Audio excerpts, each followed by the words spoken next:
Yes, hello there guys, girls, people of the internet and the YouTube gaming community. My name is BPRGaming and I'm back with another Assassin's Creed movie video. And today guys, I'm going to be breaking down the Assassin's Creed trailer for you guys today. So let's get straight into the video.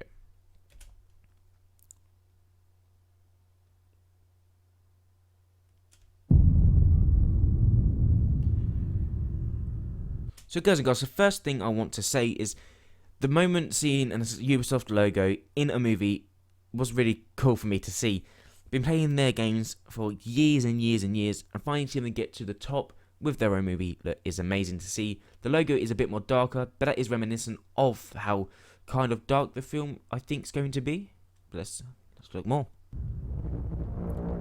Here we get our first look at the modern day Spain. Now this is going to be where Callum Lynch finds out about Abstergo. He uses the bleeding effect. He finds out about his ancestors, and eventually where hopefully the modern day assassins will rescue him.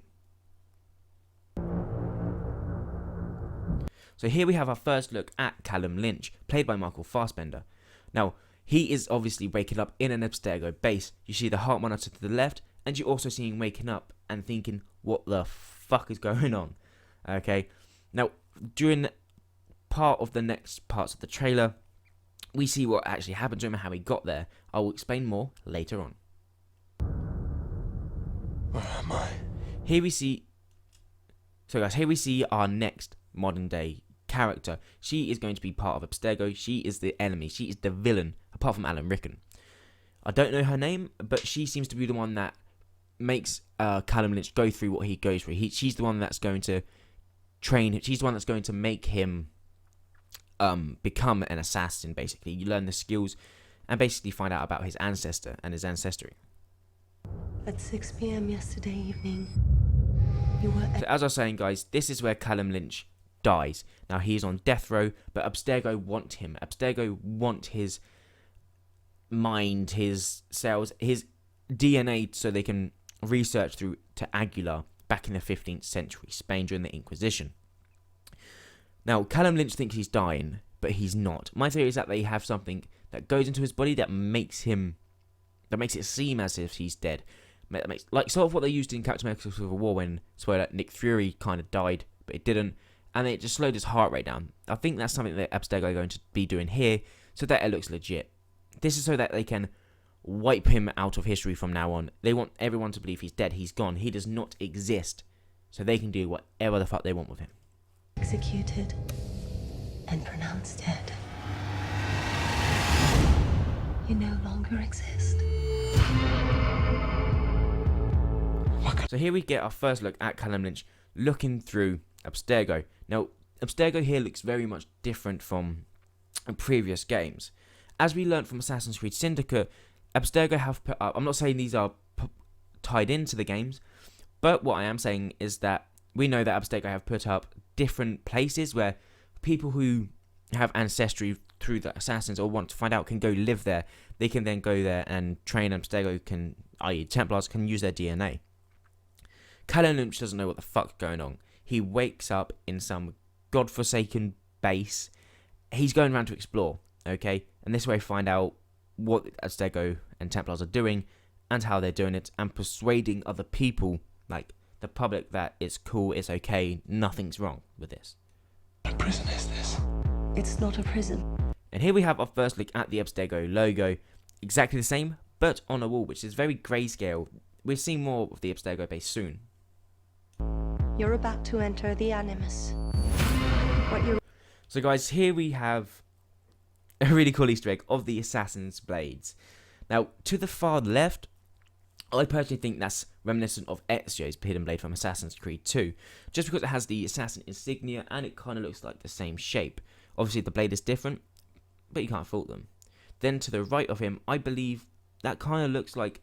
Nope, my mistake. To the far right, the first one there, that looks like Arno's blade from Assassin's Creed Unity, because it also has the circle, but it has the thing down the middle that could show him, you know, the firing crossbow. The rest of them, I'm not quite sure, but all in all, a great little Easter egg. You're about to see, hear, and feel are the memories of your ancestors. Here we get our first look of Jeremy Irons as Alan Rickon. He looks menacing. He looks like a total wanker. Alan Rickon's characteristics, from what we've seen and have heard so far, kind of seem to be the same as Warren Riddick's from the Assassin's Creed saga. Will it turn out like that?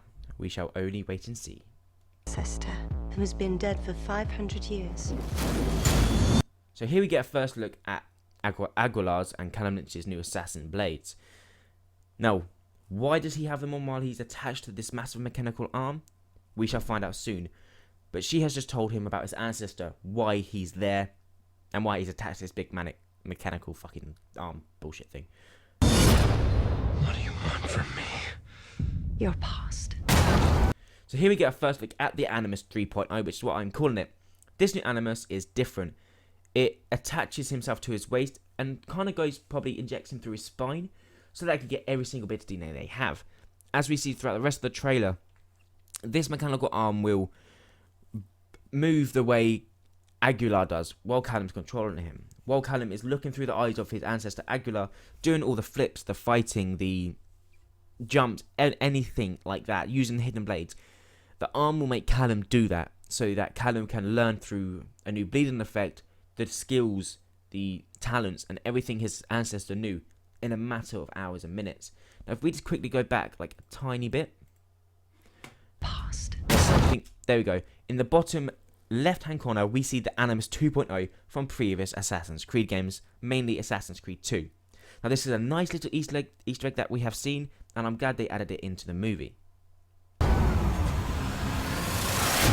Welcome. Now, here we have our first look at the 15th century Inquisition for Assassin's Creed movie. This is Spain.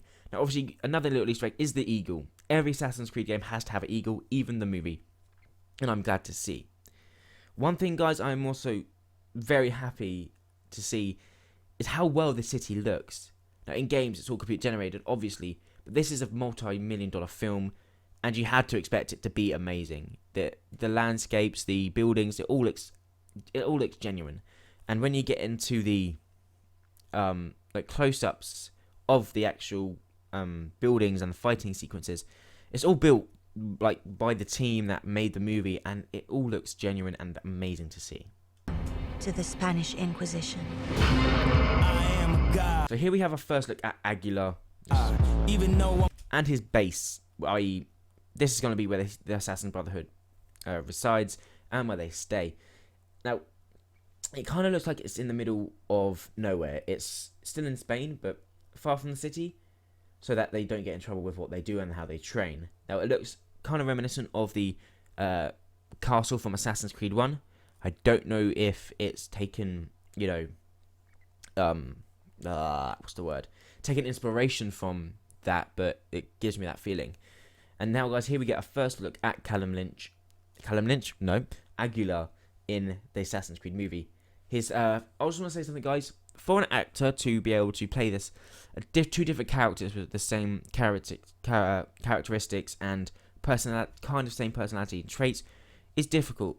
Being a actor myself and doing like performing arts college and that type of stuff, it's kind of difficult to move a character in the way that will lead a different character. Obviously, it's all played out through the games and through the movie, and it's all written by a bunch of teachers. But as an actor, it's to play two different characters, like two complete different characters with two different backstories, two different stories with different personality and traits. It's kind of difficult, but the way Michael Fassbender does it in most of his films, especially this one, which I've noticed during the trailer, it's amazing to see. I'm a man of God, my whole life in the hand of God. And here we get our first look at a major battle sequence. Now, I don't know whether this is in the middle, the beginning, or the end of the game. It's not game. It's a movie. But this looks like a major battle, something that may have trumped the Assassins to do. Like, obviously, there's an all-out war between the Assassins and Templars. Maybe there's something the Templars would have done to forcibly make the Assassins intervene and try and stop. But it looks like all-out war and shit's gonna go down. Y'all better quit playing with God. Here we get our first look at the Assassin Brotherhood and the Assassin team. Now, in the middle, we do have the Master Mentor Assassin, obviously called Al-Malim, because that is what mentor means in Arabic, and that's what they call him in Assassin's Creed.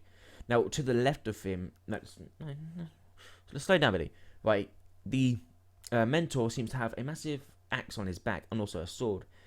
To me, that kind of reminiscent of the axe and swords we could have in Assassin's Creed Unity, where you could customize your character. Crap game, good customization. To the left, we have Aguilar with his... Well, he doesn't seem to have a sword. All he seems to have is hidden blades. And the rest of them, they all look amazing in the costumes. We don't know much about them yet, but hopefully we'll get some more info soon. So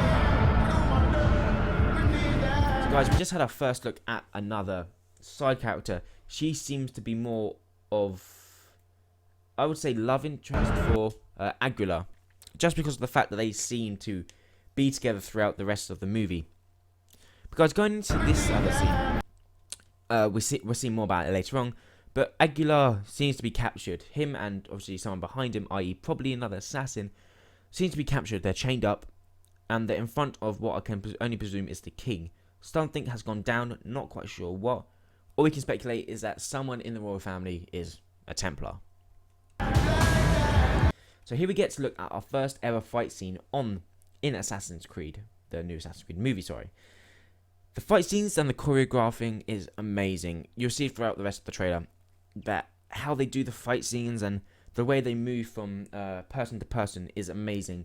It's whatever choreographer they had for these fight scenes, just high five to you. Again, these fight scenes are amazing, all down to the actor as well, but the choreographer.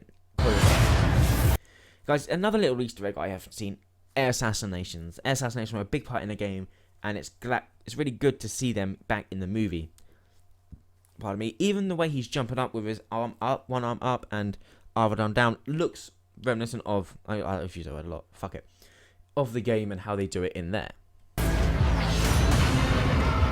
So guys, back then we have just had another look at the Abstergo base.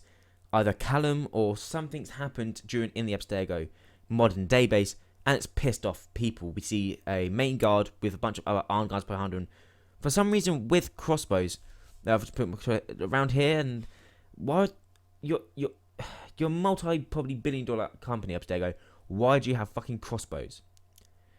Obviously, main inspiration, they could just be tranquilizer darts. They would not want to kill him because they have not got what they want yet. But why? You have tranquilizer guns. Bit stupid if you ask me. But we get another look at our Abstergo base. It's very dull. It's very black and white scale. It's very grey. Very, like, the mood you get from it is upset, angry, sad, and just downright a bit boring, to be honest. Now, guys and girls, what we just got there is another look at parkour. Now, a couple months ago to a year, we had some information that there would be no parkour in the Assassin's Creed movie because it was just too unrealistic. That is total bollocks. The parkour in this movie looks insane, it's very well done, and yes, I know Assassin's Creed movies don't do flips, but that's what the games teach us. You don't know what they did, or even how assassins moved, or whatever, during those times. They may have done flips, they may have not. It just looks awesome all around. So guys and girls, we just got another... This is my favourite scene from the whole trailer. Just the way she drops down and takes out two guards with so much ease is amazing. We're going to take a look at her hidden blades. She has double hidden blades. Seems as though most assassins do. But then she's also got two blades on each hidden blade, like separated apart. That's very new and genuine to this character, which I'm glad they have improved on the game so far. And it's just awesome to see.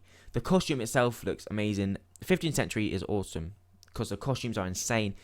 There's so much you can do with it. Now, what I've noticed, guys, is they all have Michael Fassbender, Aguilar, and this character. They all have face makeup or tattoos on their face. Don't know if they're tattoos or not. This may be part of their Brotherhood tradition. Some Brotherhoods you need to chop your finger off. Some of them you don't. Some of them have weird entries. You know, maybe the 15th century Spain one is because you need to tattoo your face with something, your assassin's sign or something like that. So guys, this is moving on from the scene we saw with the king and Aguilar tied up. Obviously, the other assassin is still there. To the right of you, we have someone or something on fire. could be another assassin. But then we have Aguilar flipping backwards and obviously getting ready to fight, and he set free his assassin brothers or sisters. Looks amazing. So as we said, here we see Aguilar training. Now through the bleeding effect, we do see him learn more stuff. We see him learn how to use a bow. We see him learn how to do the parkour, the flips, the fighting. Everything his ancestor knows, he will now know throughout the film.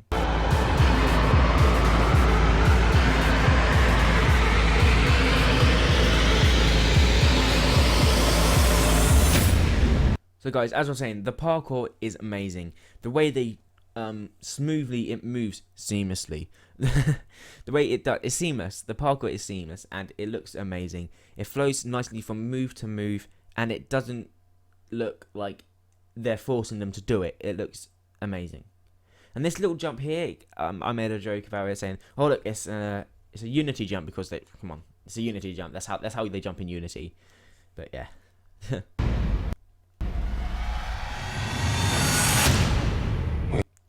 Woo! Superhero landing. Yep, superhero landing.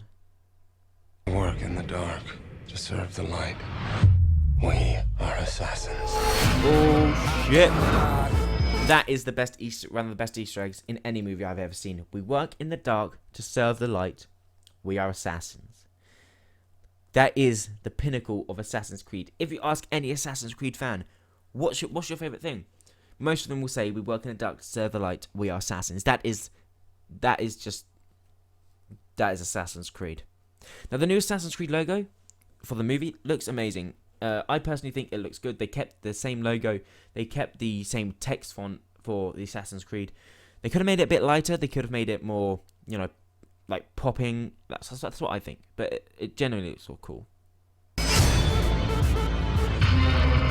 So guys and girls, here we have Aguilar standing on top of what can only view is a sync point or top of a building for a viewpoint. Now this little white line, I've heard people online say, "Oh, it's just probably like lens glare." But I've also seen other people say, what if this is how he uses his his eagle vision to sync out through the places where he goes? Like in previous Assassin's Creed movies, in Assassin's Creed games, you go to the top of a building and you press the sync button. The camera then zooms out, does a little thing, and then zooms back in, and you have your, where your buildings are, where your shops and that type of stuff are, your missions, and the map is all cleared up. And then you can use your eagle vision. What if this is his eagle vision and syncing working together? Because presumably, when you sync, you use the eagle vision to find out where everything is. You use your ears, your nose, your smell, everything to find out where everything is, basically. Perhaps this is what he is doing. This is the best Easter egg. Not the best, sorry. This is one of the best Easter eggs. They have to add this. Now, people are like, "Oh my god, we can't add that. It's too unrealistic." Assassin's Creed is not realistic. It's kind of realistic. The fighting is, the parkour, everything like that. Eagle Vision, not that realistic. Juno, not that realistic. Apple of Eden, not that realistic. Leap of Faith, not realistic at whatsoever. But just because they added it for fan, what's the word? They added it for the fans, I think, of the games, because most of the people that will be going to see this movie are fans of the game. People are like, "Oh, I like Assassin's Creed games. Let's go watch the movie." Yeah, let's go watch the movie. Yeah, that's what they will be doing, and it's good fan service to add this in, and it's awesome to see. So, guys and girls, here is our release date for the Assassin's Creed movie, the 21st of the 12th, 16. Now you can go to assassinscreedmovie.com or use the hashtag Assassin's Creed Movie. Now a couple of days ago, everyone on Twitter was me, Lasers, not Tyler because he was asleep, Ethan, Colum, UB Central, everyone was using hashtag Assassin's Creed Movie. It was insane, the hype was real, and then the trailer came out 4 hours after most of us went to bed, so that was great. But guys and girls, this has been my walkthrough and this has been my breakdown and thoughts of the Assassin's Creed Movie trailer. Pardon me. I hope you guys have enjoyed. And if you haven't, click the like button. Guys, comment down below what your favourite parts of the movie was. Trailer, sorry. Comment down below what your favourite part of the trailer was. And guys, I'll see you in the next video. Bye for now, and have a great day.